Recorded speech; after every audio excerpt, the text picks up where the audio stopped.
우리 이제 수시 기간이 되잖아요. 그러면 우리 학부모님들이 학생부 종합전형을 잘 이해를 못 하시다 보니까 이제 학과를 지원하는 데 있어서 좀 낮은 학과로 지원을 하고자 해요. 왜 그러면 우리 아이 성적이 좀 안 돼 보여요.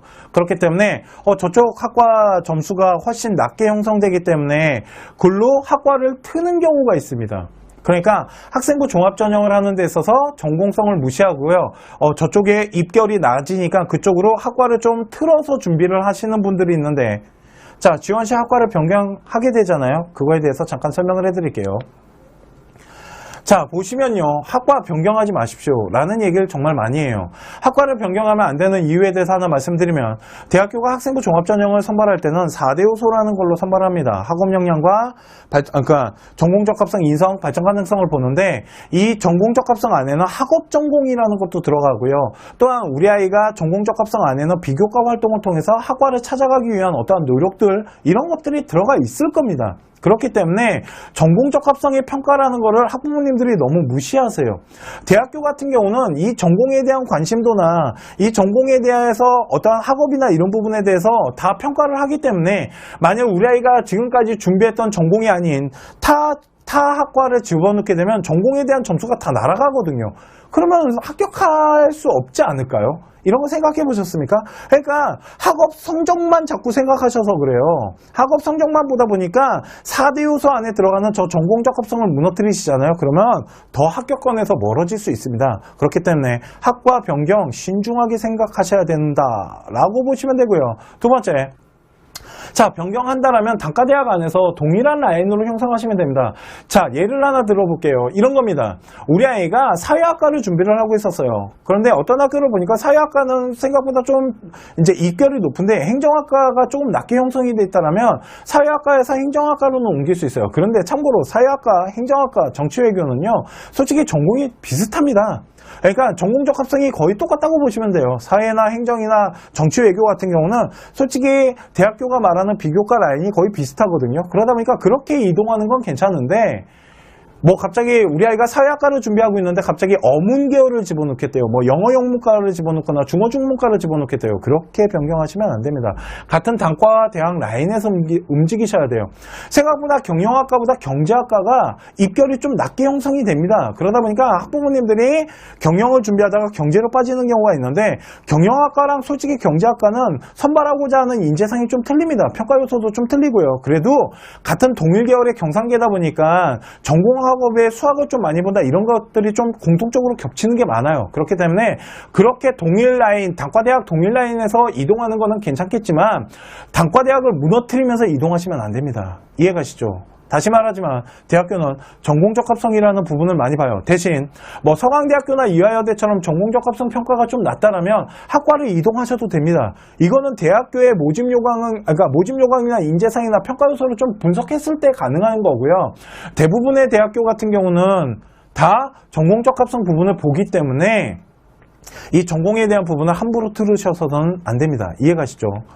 자, 또한 우리 이제 학과 이렇게 무너뜨리시잖아요. 입결 보고 무너뜨리시는데 솔직히 아이들의 수준이요, 학교 안으로 봤을 때 별 차이가 없습니다. 크게 차이 나지 않아요. 저쪽 학과는 2등급 때 아이들이 많이 오고 이쪽 학과는 3등급이 합격했대 라고 했을 때요, 그 아이들의 학업 성적 외에 그 뭐 비교과나 이런 거 다 따져보잖아요. 그러면 우리 학부모님들이나 우리 학생들이 생각하는 것만큼 그렇게 크게 차이 나지 않아요. 이해가시죠? 그렇기 때문에 제가 그래요. 그냥 못 먹어도 밀고 들어가시라고. 전공적합성 살려서 그 비교과 점수 얻어서 어떻게든 밀고 들어가는 게 낫지, 괜히 전공 점수 다 버리고 2등급이, 나는 2등급인데 저쪽은 3등급, 그러니까 내가 3등급인데 여기는 2등급이 합격성이고 저기는 3등급이기 때문에 내가 3등급 라인으로 들어가잖아요. 그러면 더 떨어질 확률이 많고요. 2등급이 합격선이라 하더라도요, 평균점이 학생부 종합전형은 생각보다 되게 넓게 벌어지면서 합격선이 형성되기 때문에 그거 하나만 가지고, 학업 성적 하나만 가지고 뽑는 건 아니기 때문에 그냥 전공성 있는 쪽으로 밀고 들어가는 게 훨씬 합격하기가 좋습니다. 생각보다 그렇게 큰 차이가 없어요. 이해가시죠? 자, 그러면 하나를 좀 보도록 하겠습니다. 자, 경희대학교 입시 결과를 가지고 왔어요. 경희대학교 입시 결과를 가지고 한번, 우리 학부모님들이 그놈의 저 합격자 평균 등급에 대해서 한번 얘기를 할게요. 자, 우리 학생이 경희대학교를 이제 지원하려고 그러는데요. 자, 보시면요. 국어국문과는 2.7이고요. 자, 밑으로 내려오시면은요. 여기에 뭐가 있냐면 한국어학과가 있어요. 그죠? 한국어학과 같은 경우는 지금 등급선이 3.1등급이에요. 자, 국어국문과는 2.7이고 한국어학과는 3.7인데 솔직히 국어국문과와 한국어학과는 거의 동일한 단과대학이라고 보시면 돼요. 왜 그러냐면 전공에 대한 학업이나 전공적합성 비교과가 거의 비슷하게 진행이 되거든요. 자, 이런 경우는 국어국문과가 솔직히 합격한 아이들의 등급대가 형성된 거 보니까 국어국문과가 한국어학과보다는 더 어려울 것 같아 라고 생각한다라면 요렇게는 이동이 가능하시다라는 거예요. 왜 그러냐면 전공 라인이 비슷하기 때문에. 그런데 만약 우리 아이가 뭘 준비하고 있었냐면요. 이제 이 밑에 정치외교를 준비하고 있었어요. 그래서 행정이랑 정치외교를 같이 준비하고 있었는데 봤더니 정치외교랑 행정학과가 2.0에서 2.7 걷다가 사회학과는 1.9예요. 그러니까 사회과학대학이 생각보다 합격성이 높네요. 그러다 보니까 여태까지 사회학과로 준비를 했는데 우리 아이가 3등급이거든요. 그러다 보니까 2등급 때 초반 아이들과 1등급 때 후반 걷다가 뭐 행정학과도 2.7인데 여기보다는 위에 봤더니 프랑스어과가 4.4래요. 스페인은 3.6이고요. 그러니까 프랑스랑 이 스페인이 훨씬 낮으니까 이쪽으로 옮겨야지 라고 하고 이런 프랑스랑 스페인을 지원을 하시는데 대학교는 전공적 합성이라는 걸 보기 때문에 프랑스어과를 준비하는 학생들 같은 경우는 프랑스에 관련된 이런 문화나 언어나 아니면 어문 능력이나 이런 거에 대한 비교과나 학업, 전공학업을 하고 들어온다고요. 그렇기 때문에 아무것도 준비하지 않은 아이가 갑자기 학과를 무너뜨리잖아요. 그러면 전공적 합성이라는 평가 요소 때문에 생각보다 쉽지 않고요. 두 번째, 자 보세요. 저기 나와 있는 합격자 등급이 얼마나 허무한 점수인지 보여드릴게요. 자, 저희가 경희대학교 한번 분석할 때 알려드렸죠. 이 표 보는 방법. 자, 여기 그을게요. 이 선 그은 거 보이십니까? 앞에는 1, 2등급이고요. 뒤에는 3, 4, 5등급입니다. 그죠? 그랬을 때 1, 2등급이 우리가 항상 말씀드리는 일반고 라인이고요. 이 뒤에는 특목고 라인이라고 보셔야 돼요. 왜 그러냐면 일반고 3등급, 4등급, 5등급이 경희대학교를 들어간다는 건 쉬운 일이 아닙니다. 4, 5등급은 경희대학교를 들어간다는 건 불가능하다고 봐요, 전. 그러다 보니까 이 특목고 아이들 같은 경우는 등급이 아닌 원점수와 편차 계산한다고 말씀드렸잖아요. 자, 그렇다면 보세요. 스페인 같은 경우는 이 보면 5등급, 6등급 애들이 엄청나게 많이 몰려 있어요. 보이시죠? 이해가십니까? 5등급, 6등급 아이들이 프랑스를 들어가는데 이 아이들 누굴 거냐면 분명 외고 아이들일 거예요. 국제고나. 왜 그러냐면 5등급, 6등급이 들어갔다라는 건 외고 아이들의 점수 분포대를 보면은 80점대 후반에서 90점대 초중반 아이들이 5등급이 뜨는 경우가 있거든요. 걔네들이 들어가는 거라고요. 자, 그렇다면 보세요. 우리가 만일 사회학과를 집어넣을 거예요. 사회학과 같은 경우는 특목 라인보다는 일반고 아이들이 분포대가 많이 형성이 돼 있어요. 자, 그랬으면 이 아이들이 과연 4, 5등, 5, 6등급 아니냐는 거죠. 또한 이 5, 6등급이 이만큼 들어갔기 때문에 이 점수 4.4라는 점수대가 무너진 거지 일반고 4.4가 들어간 게 아니에요. 그런데 학부모님들은 이 데이터 이 안에 있는 내용을 잘 모르시고 우리 학생들도 이 안에 있는 내용을 잘 모르고 단순 대학교가 발표한 합격자 평균 등급만 보다 보니까 저걸 보고 지원을 하신다라는 거죠. 공부 못하는 아이들이 저쪽으로 더 많이 쏠렸네. 아이들의 수준이 낮은가 봐. 특목고 아이들이 왜 수준이 낮겠어요. 비교과가 얼마나 일반고보다 좋을 텐데. 이런 부분들을 체크를 못 하시다 보니까 단순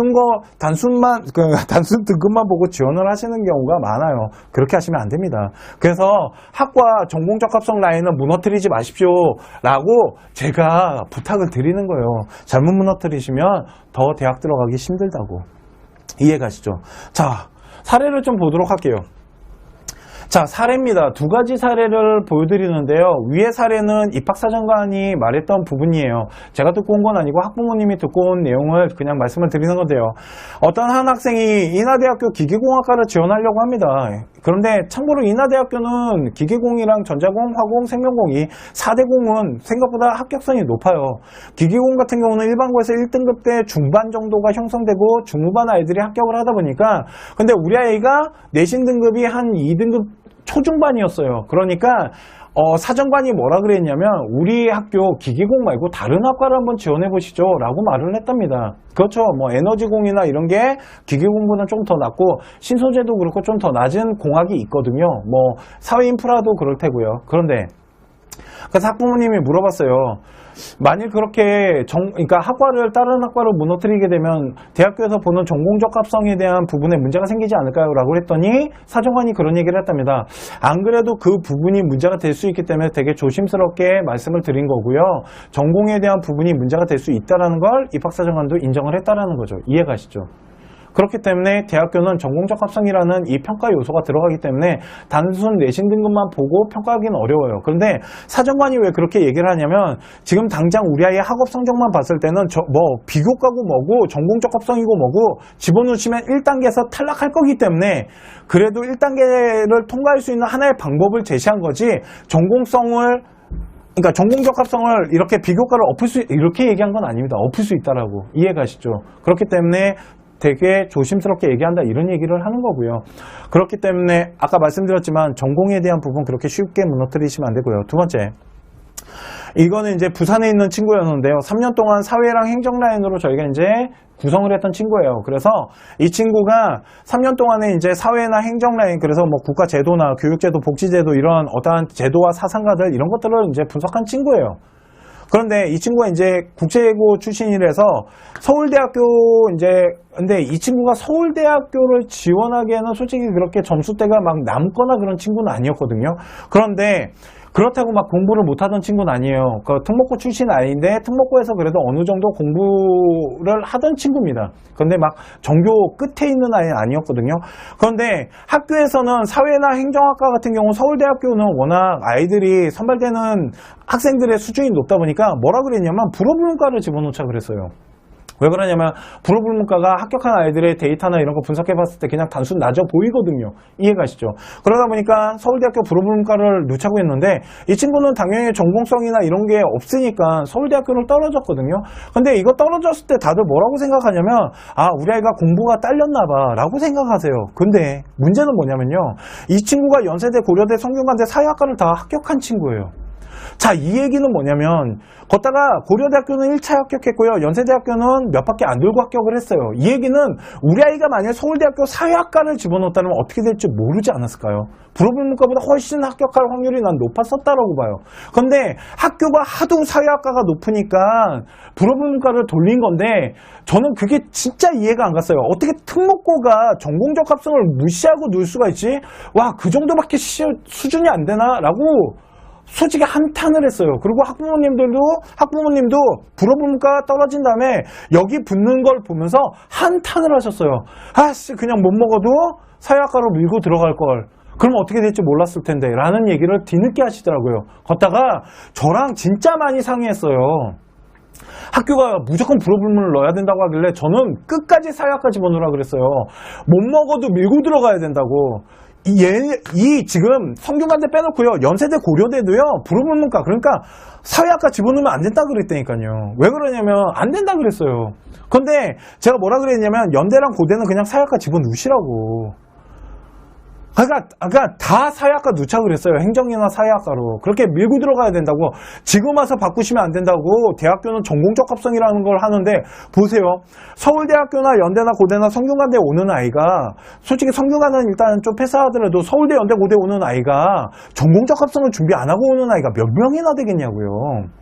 어차피 다 공부는 잘하는데 솔직히 서울대학교 공부 불어불문과 애가 사회학과랑 학업 성적 차이가 얼마나 날까요? 솔직히 난 별로 안 나 보이는데 걷다가 불어불문과는 국제고나 외고 아이들 많이 올 거 아니에요. 그러다 보니까 누가 봐도 좀 성적대가 무너져 내려 보일 수도 있거든요.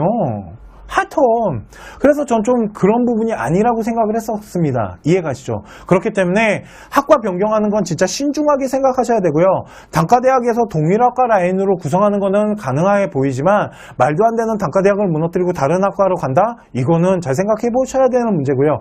우리 학부모님들 학교 다니셨을 때 역사학과, 사학과, 철학과 여기 되게 생각보다 비인기과셨잖아요. 학생부 종합전형은 매니아층이 형성됐기 때문에 거기가 비인기과라고 생각하시면 안 됩니다. 학업 성적이 낮다라 그래서 전공성 무시하고 집어넣을 수 있는 학과가 아니다라고 보시면 됩니다. 이해가시죠? 이런 것들이 이제 학과를 변경하는 데 있어서 우리가 이제 수시 접수를 하시잖아요. 그렇기 때문에 대학 레벨을 낮추셔야지 대학교에서 학과를 바꾸시는 건 아닙니다. 이해가시죠? 네, 이 부분에 대해서 좀 설명을 해드리고 싶었어요. 자, 오늘 컨쇼가 준비한 라이브 방송은 여기까지입니다. 수시 접수부터 수시 준비부터 접수까지. 그래서 7월, 8월, 9월 달에 우리 학생들이 해야 되는 역할들, 그리고 해야 되는 것들, 계획 세워야 되는 것들, 어떻게 접수할 건지, 대학교 상중하 라인을 짤 때는 어떠한 기준선을 잡아야 되는지, 그리고 지원치 학과를 변경하는 데 있어서 정말 신중함이 필요하다라는 부분에 대해서 설명을 해드렸습니다. 자, 오늘 라이브 방송은 여기까지 하도록 하고요. 지금부터 그러면 1대1 상담을 받도록 할 건데요. 오늘 1대1 상담은 좀 길게는 못 해드릴 것 같아요. 제가 오늘 라이브 끝나자마자 또 상담이 있어갖고요. 네, 오늘은 상담을 일단은 그래도 어느 정도는 해드려야 되니까 그 부분은 이제 상담하면서 조절하도록 하겠습니다. 일단 라이브 방송 여기까지 하도록 하겠습니다. 감사합니다.